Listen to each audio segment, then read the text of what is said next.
Hello and welcome to the WIHS Journal, Public Affairs from 104.9. I'm Paul Kretschmer. On today's broadcast, you'll be hearing from the Connecticut Attorney General, the Commissioner for Veterans Affairs, and the Commissioner for Consumer Protection in the state of Connecticut in the effort to prevent scamming of military veterans and those who are on active duty as service members currently. Good morning, everybody. Thank you for being here today, especially since I know that there's a lot of flooding and issues across our state, and people are covering that. But thank you for being with us this morning to talk about some really important issues. This month is Military Consumer Month, and I'm pleased to be joined today by our new Veterans Affairs Commissioner, Ronald Welch, and also our new Consumer Protection Commissioner, Brian Caffarelli, two really important partners to the Office of the Attorney General. I don't have to tell you that service people, veterans and their families are incredibly important to us and our freedoms and our safety.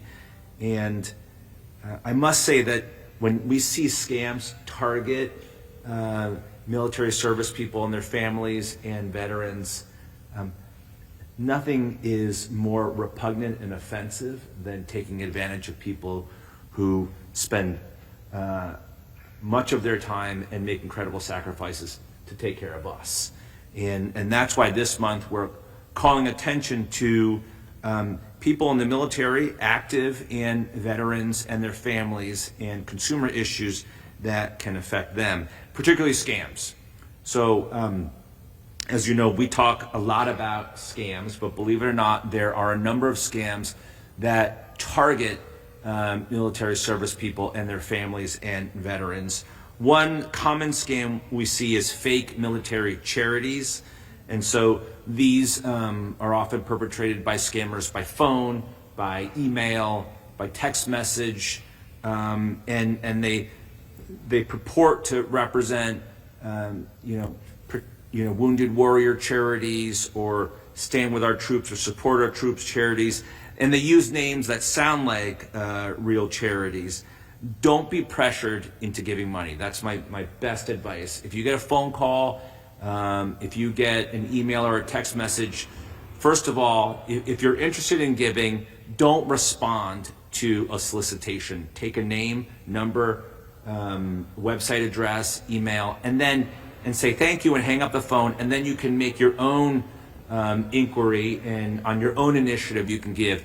You can take the time to check out a website. You can check with Commissioner Caffarelli and the Department of Consumer Protection.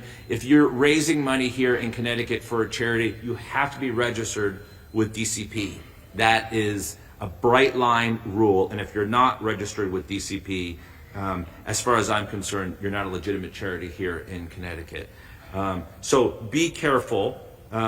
In 2021, we shut down one of the largest fake charity rings in the country that had been perpetrating scams just like this one. Another scam are shady retailers who prey on service members. I announced here last year a $34.2 million settlement with a huge offender and bad actor in this space, Harris Jewelry. This is a company that set up shop outside of bases, okay? And they would set up jewelry stores outside of bases, and they would target service people, particularly younger service people, with promises of, you can buy a piece of jewelry for your loved one at home, your significant other or girlfriend or wife, or you can afford to buy a much bigger engagement ring than you might otherwise have been able to afford. Just pay us exorbitant interest in horrible payment terms and you'll be all set. And they were also told that entering into these payment plans would help them improve their credit scores. That wasn't true. They were total lies, and in Connecticut alone, we had more than 100 service members who were harmed by Harris Jewelry. A couple of other scams to keep in mind. There are car loan and credit card scams. There are credit improvement scams that scammers target military service members and veterans with. There are fake payday loan scams. If you need cash right away, they'll target people in the military. Finally, and it's shocking to me, I've already talked about fake charities and charities that sound like they help people in the military or veterans. Also, people run scams where they say, we'll help you interface with the VA, we'll help you access veterans benefits, federal veterans benefits, we'll help you liaison with the Department of Veterans Affairs in Connecticut. They'll claim that they can be your shepherd or they can get you access to benefits. When your access to those benefits, if you're a member of the military, if you serve in the military, if you're a veteran or a member of a service member's family or a veteran's family, you have access to those services for free, right? And you can go to the VA and you can get access to not just services, but there are people at the VA who can help you and shepherd you through any number of different programs or services that may be available to you and your family. So don't get scammed into paying money for something that you're already entitled to. And so with that, I'd like to turn it over to our new commissioner, Ronald Welch. Good morning. I'm Ron Welch, Commissioner of Connecticut Department of Veterans Affairs. Our headquarters is in Rocky Hill. I'd like to take a minute here to thank our Attorney General, William Tong, for allowing me to say a few words about service members, veterans, and their families being scammed. In support of Military Consumer Month, the Connecticut Department of Veterans Affairs is urging members of service members, veterans, and their families to be extremely vigilant, especially during this time frame. You have been targeted, as the Attorney General just stated, to be scammed. You're appealing targets, especially with the recent passing of the PAC Act and expansion of many benefits that you're entitled to. Scammers know your income is predictable, and they know that you're trying to access your benefits online. According to the organization Disabled American Veterans, around 16% of veterans have described losing some money to fraud.